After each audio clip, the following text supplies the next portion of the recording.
jacket katika hizo boat. So mlikuwa mna expect we are being rushed, let's get back to the boat tushindane. Just want to know the management, the safety zilikuwa zimekuwa hapa, the safety measures zilikuwa hapa, and then we want to know the event ilikuwa imeorganizwa na nani who hold that event. The award ceremony, which was to happen on Saturday, was cancelled, with authorities confirming that the festival stands suspended to pave way for the search operation. Safin Acheng Oma, Citizen TV. Now, to a special report prepared for us by Francis O'Day, recruitment for the Russian military has been happening in Kenya. Kenyans are lured with promises of fortune and steady employment, only to get to Russia and find a new reality: enrollment in the Russian military. Our reporter, O'Day Francis, searched for one of the few people who have managed to return from Russia.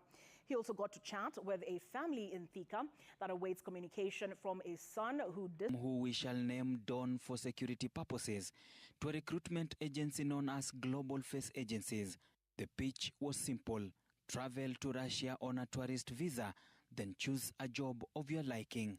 Mimi nikitoka hapa nilitoka na tourist visa. Nikiambiwa nikifika huko natafutiwa kazi. Mimi nikaulizwa nimefanya course gani, nikamwambia nimefanya computer, I'm a computer technologist, na mimi ni driver wa gari ndogo na gari kubwa. Nikachagua driver. Mimi kama mimi hata kutoka Kenya mimi sijawahi kuwa mwanajeshi. Okay. Na Russia nilipelekwa kwa ofisi ya wanajeshi kama hii ya Kenya hapa kubwa inaitwa DOD. Yeah.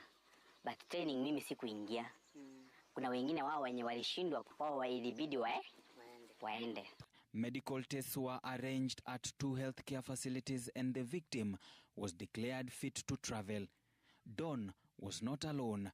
There were others, and they were housed in Kiserian from the 8th to the 17th of August. They were then transferred to Great Wall along Mombasa Road. It is from here that they left the country via Turkey to Russia. Wakachukua passport zetu wakascan, wanascan passport, wanakuscan vidole, wanakuscan uso. From there ndio tukafunguliwa sasa, tukapita. Sasa ndio gari, kila mtu alichukuliwa na gari yake. Sasa kama mimi nilichukuliwa na Range Rover na driver. Kila mtu na gari yake, watu tulikuwa 10. Kwa watu 10, but tulienda the same destination, around 15 kilometers from St. Petersburg airport. Hapo ndio tulifika kwa kanyumba kingine, kalikuwa ka mbao, but kalikuwa chini na juu, ghorofa first floor.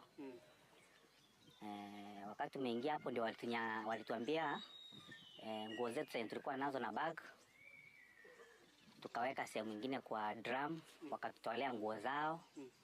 Wakatuambia najua for a week to read and understand the contract. He was given an ultimatum: sign the contract. He says others who had enrolled and were gravely injured were not allowed to return home despite repeated pleas. Kuna jamaa mwingine Mwafrika mwenye ako kichaka Ukraine, mwenye amekatika miguu na mikono, alikuwa anamulilia, anamwambia ninaomba unirudishe Kenya, watu wenye nilikuja na wao group ya 15 people wameuawa wote, mimi ndio nimebaki. Na si vizuri tukufe wote. At least mimi mwenye nimebaki ni mipango ya Mungu nirudi. Yule jamaa akamwambia contract is a contract. Once you have signed, you have to finish your contract. Yule jamaa akamwambia I even pay you ndio uweze kunirudisha nyumbani. Ule mzungu akamwambia instead of sending me that money or paying me, send that money to your family. Don agreed to pay the expenses incurred for his travel under duress. The Russians demanded $10,000, about 1.2 million Kenyan shillings. He was able to raise 450,000 shillings, sent by his wife in 2 installments. The money was paid to their accomplices in Kenya. So nikamwambia Festus, bibi amesema amepata pesa. Akaniuliza ngapi? Nikamwambia kuna 450,000 yenye imepatikana. Akaniuliza ako nayo in cash? Ule mzungu akasema ambia bibi akwe na hiyo pesa in cash, apige picha anitumie. Akishanitumia nikiona ziko ndio nimjue mtu mwenye nitatuma. Nikamwambia current yenye ako nayo kwa simu ni 200,000 na ingine iko in form of cash. Huyo mzungu akaniambia tu screenshot atumiwe. Bibi aka screenshot akatumia. Mzungu akamtumia namba ya Festus. Bibi wakakommunicate na Festus, wakakutana Rongai, akampea 250,000 in form of cash.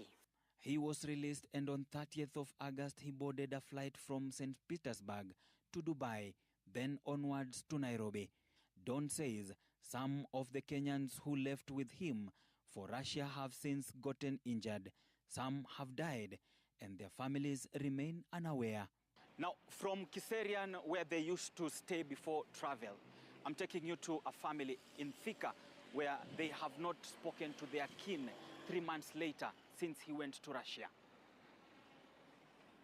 Unlike Don, who did not have any military background, John Mwangi Nduta, 37-year-old, and a last-born in a family of 4, was an ex-military officer with the Kenyan Defence Forces after working for close to 17 years. In Ofafa, Thika, on 17th May 2024, he told his brother Roman Kamau that he had found a job in Russia with the same agency, Global Face Agency. So ndugu yangu alitravel, na after 2 days, 2 to 3 days, akani WhatsApp, akaniambia kwamba amefika nchini Russia vizuri, na amepatana na wenye walikuwa wamemwahidia kazi.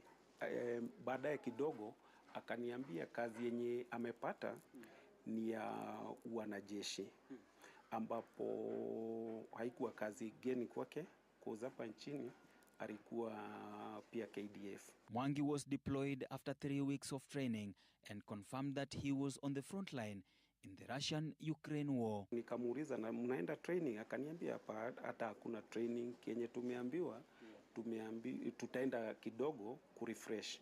So na tukakuwa tuna communicate kila siku vile anaendelea, na mpaka akaniambia ametumwa kazi. Sasa hiyo ni after how long? After 3 weeks. On 25th July, communication between John and his family was cut abruptly. The family wrote to the Kenyan embassy in Moscow, having grown tired of waiting for communication from John. No information has been forthcoming from that end to date. Hii ni kitu hata kurara huwezi rara. Ukijua huyu ni ndugu yako, ako mahali, yani wewe unarara vizuri, lakini hujui ndugu yako anarara wapi ama hali ya ndugu yako iko aje. Sababu ni heri tu ungejua, hata kama ni hivyo anasema ako injured, ujue tu ako wapi, ako injured how. Unaona, ni vizuri ndio roho inatulia. Back in Kenya, a legal battle is underway at the Kahawa Law Courts after the arrest of Edward Kamau and 21 others who were found at the Great Wall Gardens, ready to travel to Russia. Kamau is accused of trafficking, among other charges. He is out on bail. It raises the question of who brokered the pipeline into Russian military ranks, and it was not handled through official government-to-government channels. It also raises the issue of just how the Kenyan government failed to detect ongoing military recruitment for Russia, given the degree of exploitation that has been exposed and the apparent extent of that exercise. Ode Francis, Citizen TV, Nairobi. That special report by Francis O'Day will be posted on our digital platforms. Just search for Citizen TV Kenya. Fury and grief have engulfed the Kiganjo Center in Gatundu South after a 30-year-old man allegedly died in police custody under controversial circumstances. The deceased, identified as Paul Njuguna, reportedly died shortly after being arrested by officers for alleged possession of bang. The incident has reignited calls for police accountability, with angry residents accusing officers of brutality and abuse of power. With more is Emily Chebet. Tensions flood in Kiganjo area, Gatundu South, after news broke of John Njuguna's death just hours after his arrest for allegedly possessing bang. Witnesses claim he was brutally assaulted and ultimately strangled to death by officers from Kiganjo police station who arrested him. Akipitishwa hapa hakuwa anaguza chini, alikuwa anapitia kwa hewa. Hadi mimi nilisimamisha mzae na wamama wawili pale, mzae wa nduzi hapa, nikawaambia ona venye mwanake yote mama wakiwa wamemwacha hapo chini. Shika mtu wetu umepitia soko yote wakimpiga vita hadi watu wote hadi wa mama anashtuka. Anapigiwa nini? Venye hata watu wote venye amefika huko stage, sisi tunaambia ati mtu wetu hayuko. Hari walimkuta walienda wakimchapa, alafu walikuwa wamemfuga hivi. Si hivi, walikuwa wamemfuga hivi. Sasa walikuwa wanaenda wakimchapa.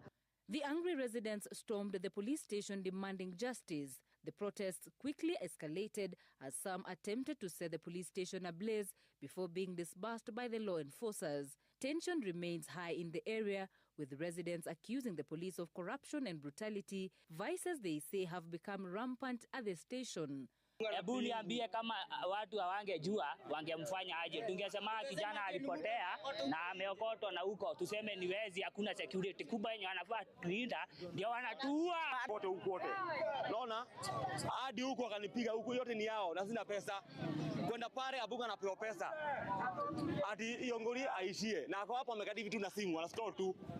Wote waondolewa hapa. The irate residents are demanding justice for one of their own, even as police deny the allegations, insisting that the deceased choked on bang as he tried to conceal evidence. Sauti zimetoka na zimeonyesha ya kwamba kijana wakati alishikwa na bangi, na kabla ishikwe na polisi wamfanyie search aliiweka kwa mdomo na akaimeza ikiwa imefungwa na karatasi ya nylon, na ndio ilimnyonga. Actually, during the postmortem, hiyo bangi imetolewa, vile imefungwa na karatasi yake. It is still an exhibit. So tukiendelea na uchunguzi, itakuwa ni exhibit. The Deputy County Commissioner has, however, warned police officers against using excessive force while arresting Kenyans. Emily Chebet, Citizen TV. Siaya Senator Oburu Odinga says former Prime Minister Raila Odinga was indeed unwell, but is currently recuperating and resting in India, and not in the conditions alleged by a section of politicians to the media.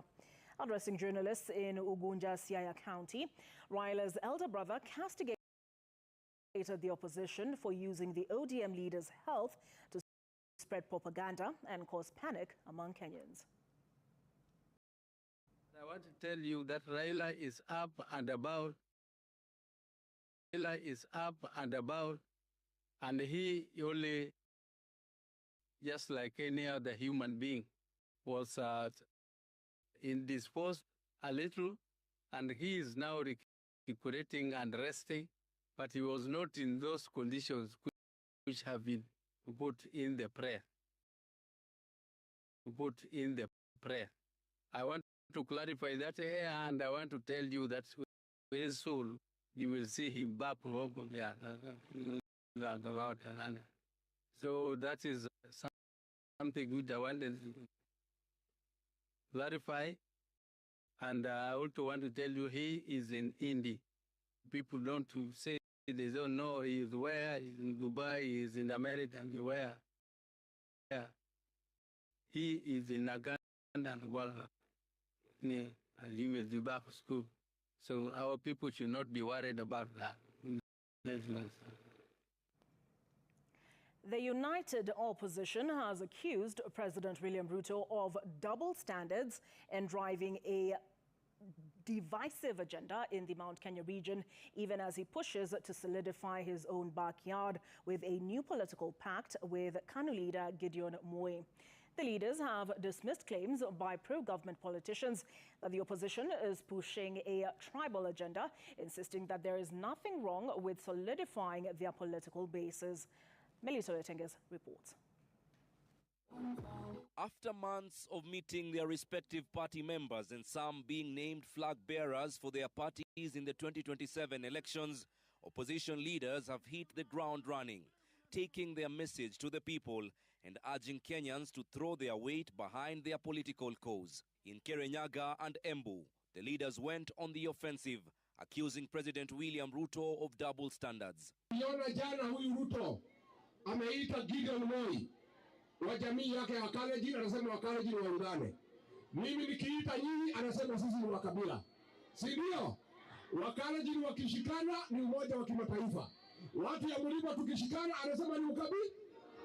Anafikiria sisi ni wajinga. Sisi tumejitolea, tumepata ukakamavu, tunajua nchi yetu. Na mimi nikasema kama Kalonzo itakuja niwaambie wakati wa kujikomboa ni sasa. They criticized leaders from the Mount Kenya region who back President Ruto, accusing them of betraying their own people. Niseme, mtu yeyote anatumiwa na Ruto kugawanya mlima ni adui ya mlima Kenya. The opposition leaders accused the president and his allies of committing atrocities and wrecking Kenya's reputation. Yale yamefanyika hapa Kenya. Mtu anasimama mbele za watu mchana kusema watoto wetu wapigwe risasi mguu. Huyo mtu kweli hatakiwi kuwa kamiti? Naenda heshima duniani kote. Heshima ya Kenya imezushwa chini na uongozi mbaya wa William Ruto. The opposition leaders rallied the youth to register in order to vote in 2027. Melita Oletenges, Citizen TV. Presidential hopeful Dr. Fred Matiang'i has rejected claims that he is a government project secretly collaborating with President William Ruto to scatter the opposition ahead of the 2027 general election. Speaking at Modhara, Tigania East constituency, Meru County, during the funeral service of Peter Munya's grandmother, Judith Mwakairo, the Jubilee Party member urged the united opposition to embrace democracy by respecting different views from each principle. PNU party leader Peter Munya reiterated that the opposition's flag bearer will not emerge from the boardroom, even as Jubilee's Secretary General Jeremiah Kioni stated that Fred Matiang'i is the party's presidential candidate.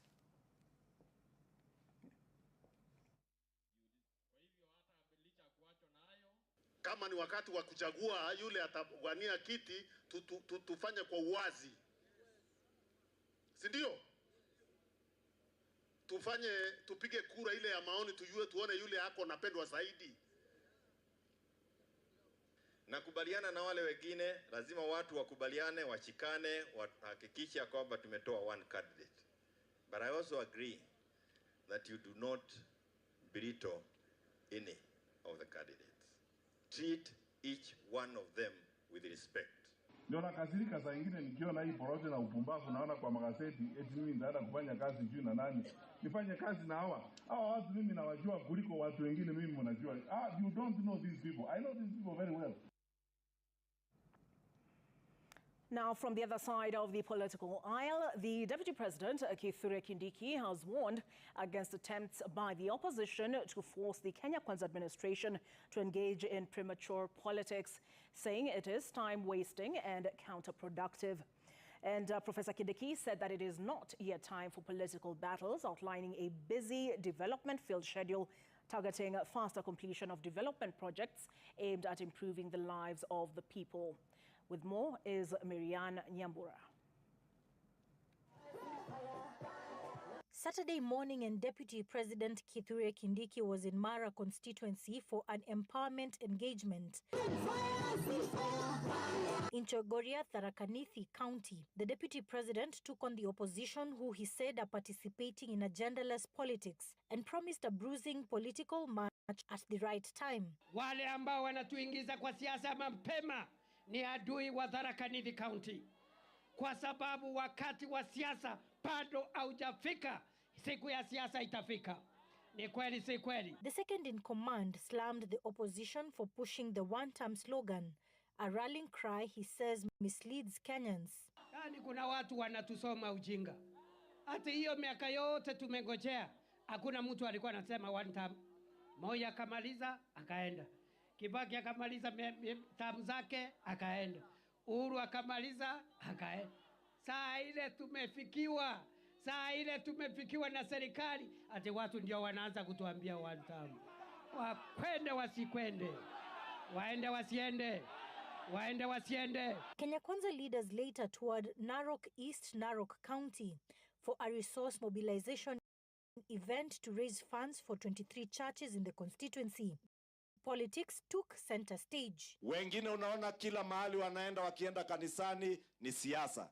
Na siasa zao ni siasa za matusi. Si umesikia siasa chafu za matusi? Na chuki. Na hasira nyingi. Kiti anaomba, tafadhali mfanya nini? Mutamuongeza ta mwingine wakiwa na William Samoei Ruto. Hebu nione mikono ya tuta.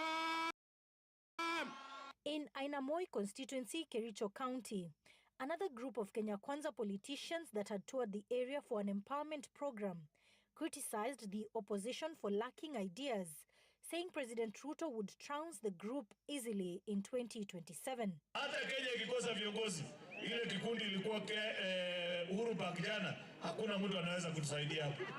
Afadhali hata tukuje tutafute mtu kwa kijiji hapa, tutafute mzee kama ule na ile kofia yake, tumwambie endesha nchi. Kushinda tupatie ile wakora. Ama namna gani wananchi? Miriam Nyambura, Citizen TV. Interior Cabinet Secretary Kipchumba Murkomen says the National Police Service and the National Police Service Commission will be seeking an out-of-court settlement to resolve the police recruitment deadlock that has caused postponement of the exercise indefinitely following a court order. The new National Police Service Commission chairperson, Yuda Komora, who hosted Murkomen, the Inspector General of Police, Douglas Kanja, and the Prime Cabinet Secretary, Musalia Mudavadi, during a Thanksgiving ceremony in Tana River, said the two seemingly rival entities have resolved to work harmoniously to improve the welfare of servicemen. With more is Seth Olale. With 9 days remaining to the mention of a case pitting businessman John Harun Mwau against National Police Service Commission over who between the Commission and the Inspector General of Police is constitutionally mandated to conduct the police recruitment exercise, leaders of the two entities have agreed to resolve the stalemate amicably. The new National Police Service Commission chairperson Yuda Komora, who hosted Interior Cabinet Secretary Kipchumba Murkomen, Inspector General of Police Douglas Kanja, and Prime Cabinet Secretary Musalia Mudavadi. During a Thanksgiving ceremony in Tana River County, said the two bodies will collaborate to have Lady Justice Helen Wasilwa suspend interim conservatory orders stopping the recruitment of 10,000 police officers following an application filed on September 30th, 2025 by Harun Mwau. Kulikuwa na kelele pale, lakini tangu tulipoingia mmesikia, si mnajua kumezima. Tunajaribu kuzima kwa sababu we all serve the same people. Tunahudumia polisi, ndipo polisi waweze kuwahudumia. CS Murkomen, who warned that further delay of the police recruitment exercise could pose a threat towards national security in the build-up to the 2027 general election, said efforts have been made to ensure constructive dialogue between the National Police Service and the Commission to unlock the recruitment impasse. Lakini sina waziwazi na hawa. Tumeketi na hawa, tuko na mpango ya jinsi tutafanya kazi pamoja, tutatafuta njia ya kisheria kumalizana na hiyo kesi, na naamini kwamba kwa siku zijazo, kwa siku chache zijazo, tutaanza ile process ya kurecruit vijana wetu wapate kazi. National Police Service Commission chairperson Yuda Komora further lauding efforts made to improve the welfare of police officers through the Jukwaa Usalama Security Engagement Forums conducted in all the 47 counties. Hatuwezi kuwa na maoni tofauti ama miongozo tofauti. Tumeungana kama team, ninaamini tutadeliver kama team. NPSC advertised the recruitment of 10,000 police officers on September 19th, 2025, following a long-standing standoff with the NPS. The national exercise was scheduled to run from October 3rd to October 9th, 2025, across 416 recruitment centers. Seth Olale, Citizen. As election season draws near, what are the implications for democracy in the region? We discuss after the break. Make Make your home a signature home. Introducing Lifestyle Steel Stone Coated Roofing Tiles, where roofing excellence is backed by a lifetime guarantee from Mabati Rolling Mills.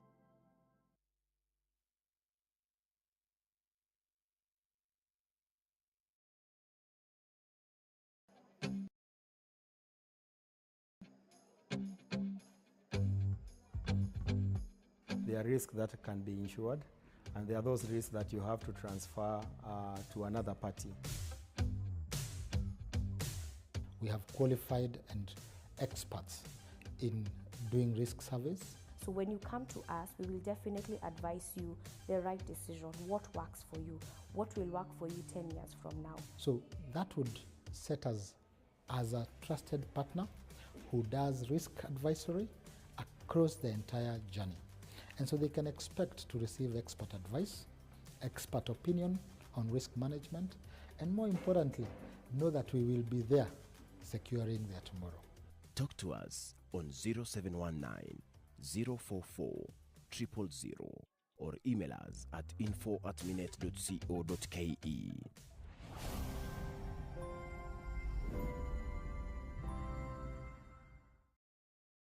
And forms a protective layer for maximum cavity protection, so she can grow up with a confident smile. Every smile matters.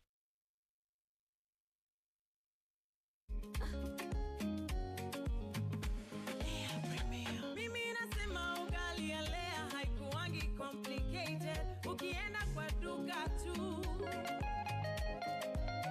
ukienda kwa supa tu, kwa afya bora ya jamii ungapoa ni Lea tu.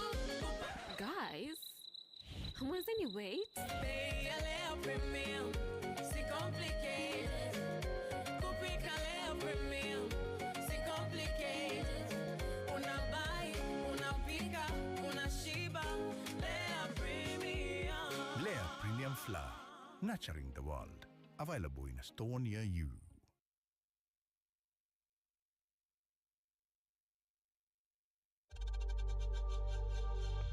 We know times are tough, so save money by buying airtime from M-Pesa to any network with zero transaction fees. Dial *487*2# and get your airtime PAP with zero transaction costs.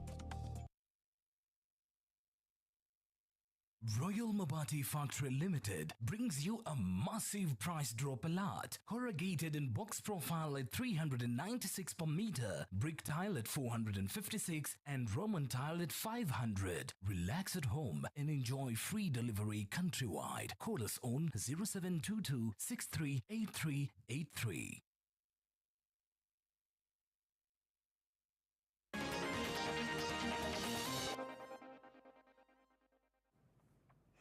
All right, thank you for staying with us on Citizen Weekend. We discuss East Africa. Is it repression season? I am joined from Dar es Salaam by Tito Magoti, an international human rights lawyer. We are joined by another human rights lawyer, this time from Kampala, and his name is Kato Tumusime. I hope I didn't butcher it too much, Kato. But Kato, I will start with you. You have been involved in the case that concerns two missing Kenyan activists who went missing in Uganda on the campaign trail with Bobi Wine. I'm talking about Bob Njagi and Nicholas Oyo. What is the latest on where they are? Has the government communicated on whether they're in military custody?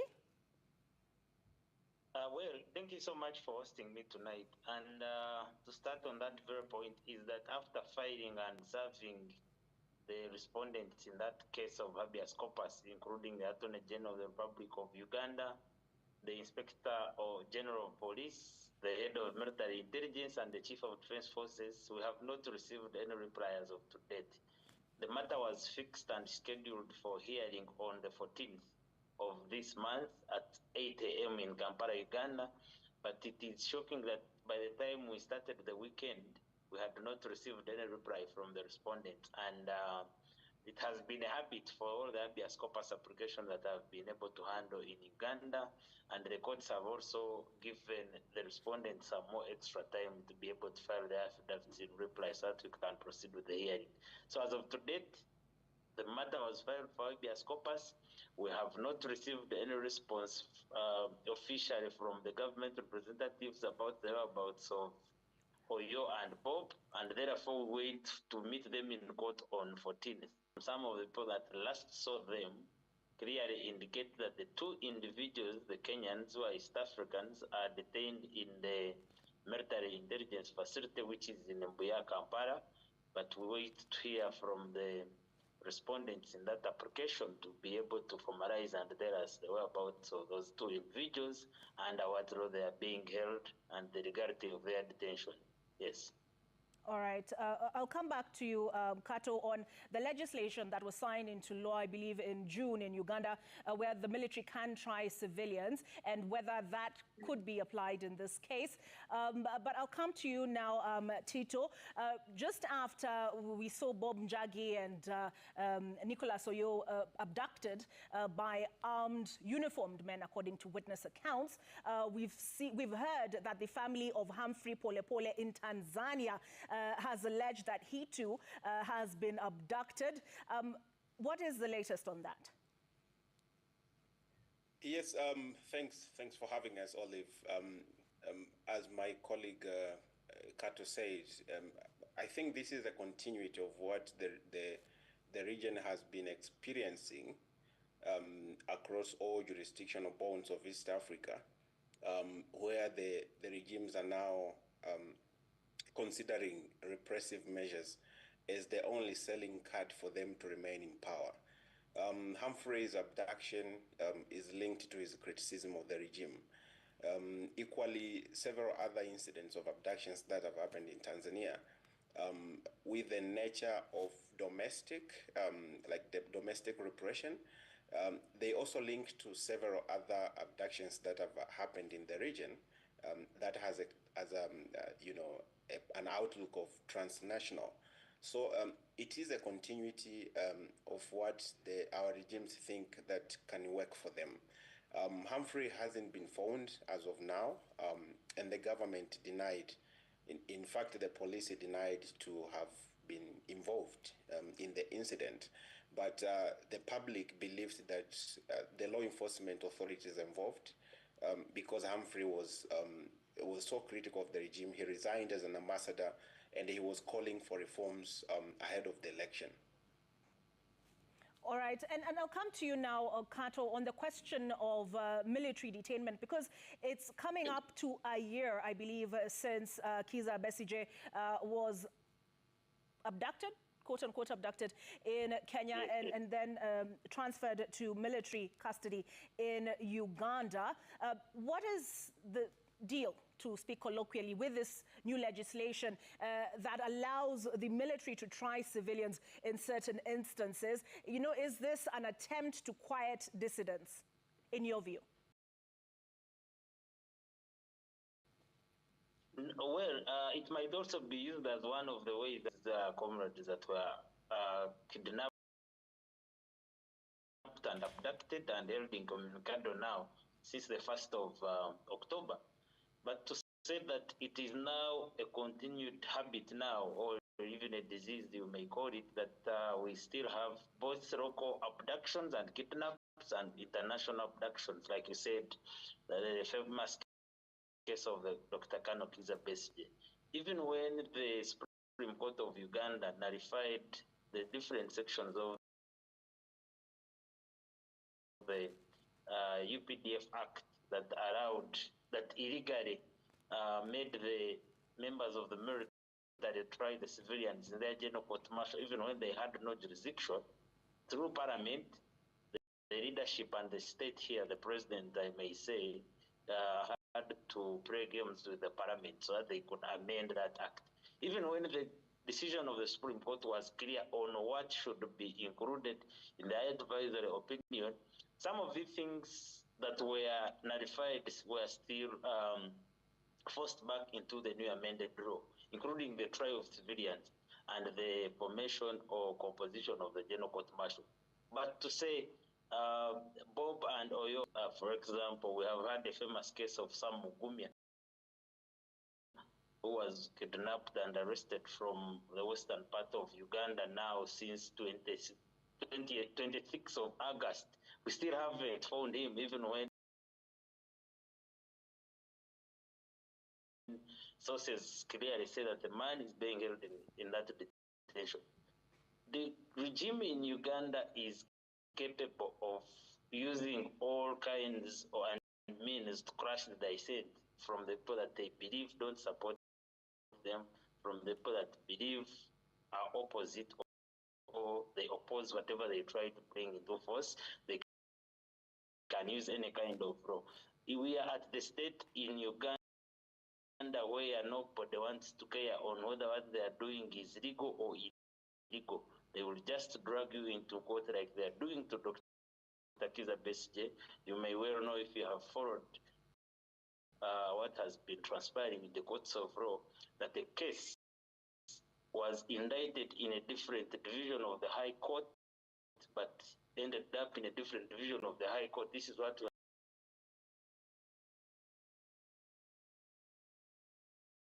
have been challenging on a daily basis. But that calls to the either incompetence or I should say what they want to believe and do to show the people that they have the power and they're in charge, to make sure that they can sustain their more 5 years, which might be a hard and tussle, but they are capable of doing whatever is going to happen. The UPDF amended act can be used now on anyone, including me and you, if they believe that you have engaged in anything related to military, including on appearing on a TV like this for an interview. So it is very possible that they might want to use that one against the two individuals and so many other individuals, especially as we continue to do the campaigns for the presidential elections and other local positions.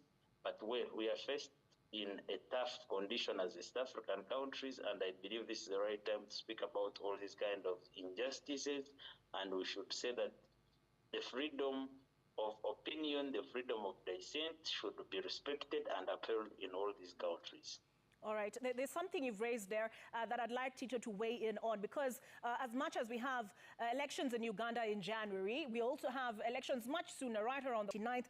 How much, in your view, are these abductions? Because remember the Agatha Tuhaire and Boniface Mwangi case, we also saw Tundu Lissu has been detained on treason charges. In fact, I was reading that the second most popular opposition party leader, Luhaga Mpina, the candidate for the second biggest opposition party, Act Wazalendo, has also been disqualified from running. Tito, how much of these events do you link?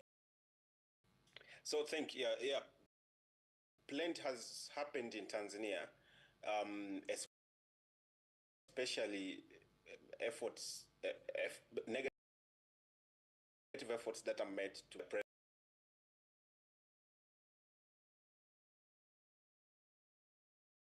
voices, especially the young people who show up on social media, to try to rally against this electoral malpractice. So you would see that we are in a country with a political system that was designed to fail, or to babysit the incumbent. And this is why all institutions of justice are not working in anyone's favor, except the ruling party CCM. So to call the Tanzania electoral malpractice as an election, I think it's a little bit out of touch. We are going to have another validation exercise, if I put it that way. I think it's a similar pattern that is going to happen in Uganda, where President Museveni is not even asking for votes. He has an assurance of further term in office. And in our case in Tanzania now, you can see that if there's no fairness, if there's no openness, if there's no competition, and if there's no alternative voices in the electoral exercise, you would find a case where you are going to have another failure of institutions like Parliament. Since 2020, we have had no Parliament in Tanzania because it was an extended party caucus with more than 99 ruling party legislators. So we are likely having a similar case in the next 5 years, if at all the election is going to happen, because we have a few days towards that day, and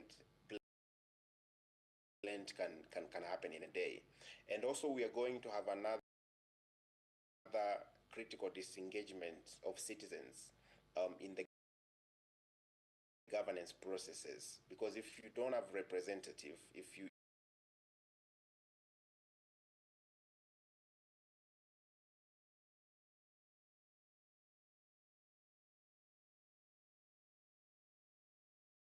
are not represented, it means that you also bound to fail because your voices are cut off completely. So we are experiencing a situation that I think, in my opinion, there's a need for a total overhaul.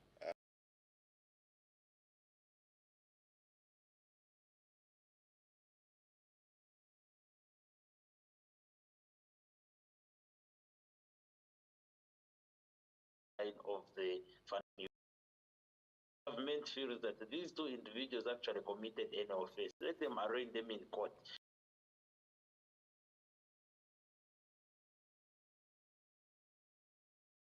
Let them formalize the trial, and then they can be remanded or the trial can commence. But minus that, even when the application for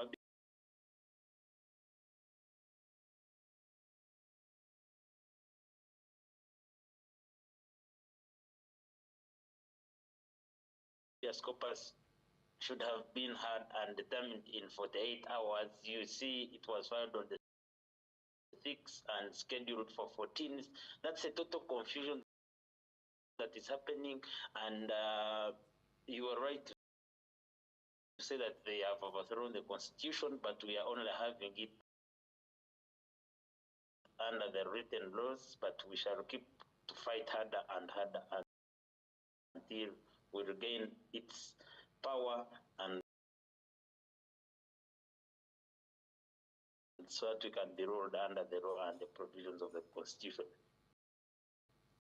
All right, thank you for your insights. That is Kato Tumusime, who is a human rights lawyer. He is one of the lawyers involved in the Bob Njagi and Nicholas Oyo habeas corpus application. We also thank you, Tito Magoti, who is an international human rights lawyer as well. We will continue to engage you gentlemen as we move closer to the Tanzanian elections, and as we seek to have to know for sure where those Kenyan citizens are. We take a break, but Citizen Weekend continues on the other side.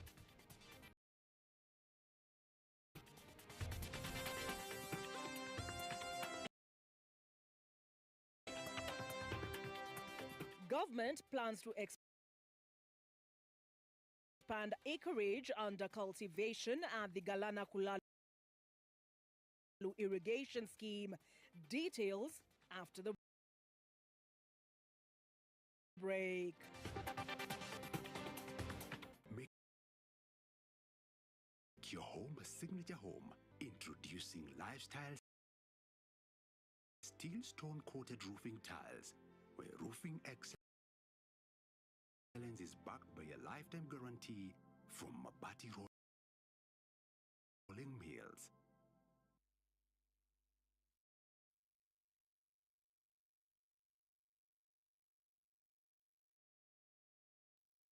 New Downy refill pouches, lasting longer than expensive perfumes.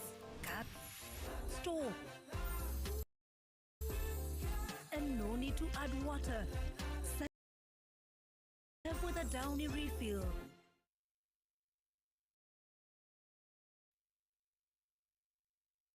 Whenever you fly to space or take your first step as baby, Soft Care always stays with you. New Soft Care Space Series is rooted from space technology. Keeps you dry and comfortable for 12 hours long. Offers you the most effective protection during your space journey. Soft Care. Protect your leap.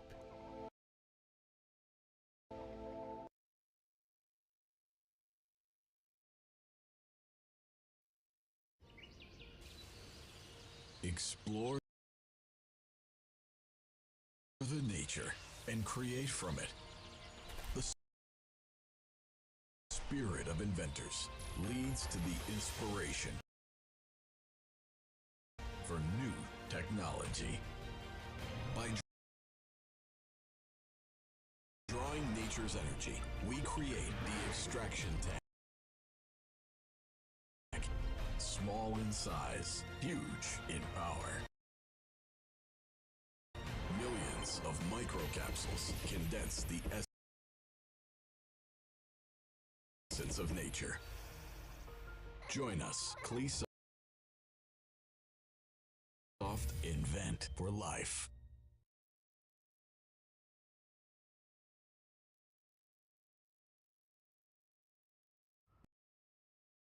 Life is about building benchmarks to remember. Our steel isn't just about strength. It's about resilience. We're building a legacy. Our mark isn't just in the buildings we build, it's in the lives we impact. The communities we strengthen, and together we'll leave our mark on this world. MRM, shaping every Kenyan dream since 1962.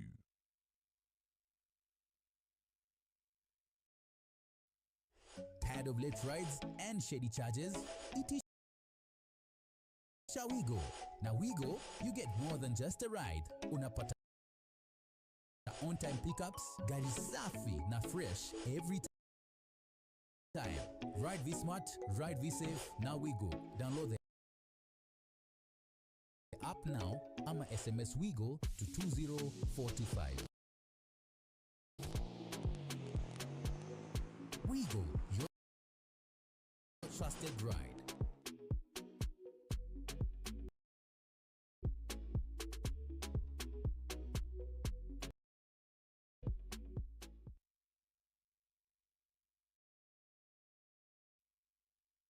Welcome to Homelink Mabati Factory, your trusted partner in roofing. We provide high quality and durable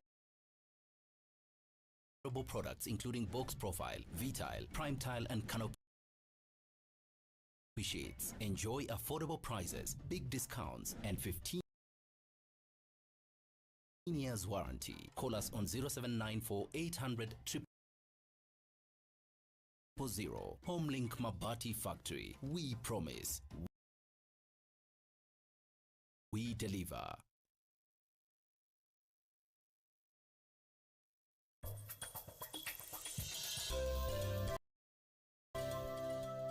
What are you doing here? I came to see a client, which is none of your business. Amputation, a word that to many may sound like an ending. But what if this is a new beginning?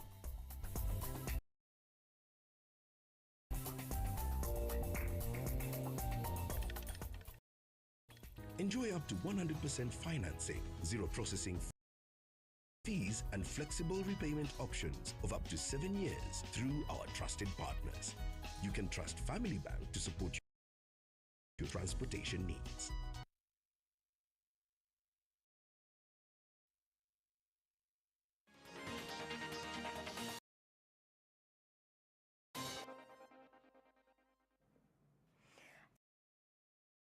Thank you for staying with us on Citizen Weekend. The government has announced plans to expand the acreage under cultivation at the Galana Kulalu irrigation scheme to 3,200 acres under the public-private partnership program by the end of the year, citing success in the 1,500-acre pilot project that is projected to yield over 4 million kilograms of maize. Water Cabinet Secretary Eric Muga, who flagged off the harvesting of ready maize in 330 acres of the scheme, says once a project achieves full potential, the government will save upwards of 400 billion shillings that goes to food importation annually. Eventually, the government says it intends to put 20,000 acres of land at the scheme under irrigation, creating 2,000 jobs for the residents of Kilifi and Tana River counties.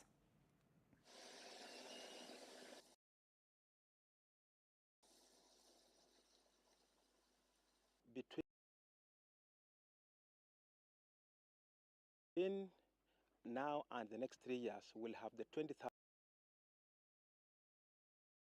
acres fully developed and cropped. We have started off 1,500 acres, which is fully cropped, in using 9 center pivots, and by the end of the year, we will have cropped 3,200 acres. We are also currently in negotiation with some other private parties who are currently doing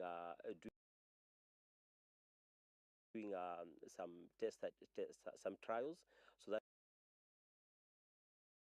to see the potential of what they can do on the balance of 180,000 acres. With our proponent here, Selu, there is the capacity of doing around 6,300 acres with the amount of water that we have.